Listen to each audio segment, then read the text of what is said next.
ہمارے channel Urdu moral story میں خوش آمدید۔ ہمارے چینل سے روزانہ آپ کو سچی اسلامی کہانیاں سنائی جاتی ہیں۔ ان کہانیوں میں کوئی نہ کوئی ایسا سبق چھپا ہوتا ہے جو آپ کی زندگی سنوار سکتا ہے۔ آج کا واقعہ بھی ایسا ہی ہے۔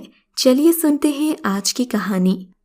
میرے لیے کیسی عیدیں، کیسی خوشیاں اور کیسی محبتیں۔ مجھے تو تن پر سرخ جوڑا، ہاتھوں میں رنگین چوڑیاں اور پیروں میں پازیب پہنے بڑی مدت ہو گئی ہے۔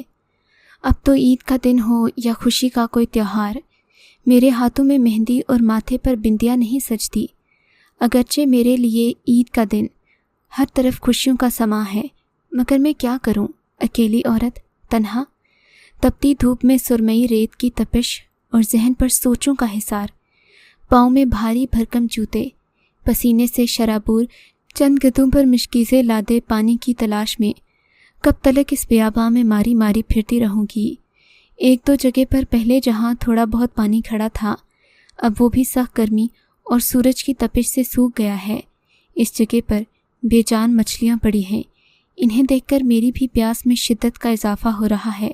محبت کرتے دو پرندوں پر میری نظر ٹھہری تو انہیں دیکھ کر اپنی محبت کی کہانی یاد آ گئی، اپنے پیار کے دن یاد آ گئے۔ میرے کانوں میں اس کی پیاری سی آواز آتی ہے، ارے پگلی، یہ تم کیا کر رہی ہو؟ ذرا اپنا ہاتھ میرے ہاتھ سے اٹھا دو، اور یہ تم کس انتقام کی بات کر رہی ہو؟ ان جبر کے رشتوں اور فرسودہ رسموں کے انتقام کی، جاگیرداروں کے غلط فیصلوں، یا اس محبت کے انتقام کی جو ہمارے اور تمہارے دلوں میں بس رہی ہے؟ کیا تم اپنی ذرا سی بھول سے اس محبت کو فنا کر دینا چاہتی ہو؟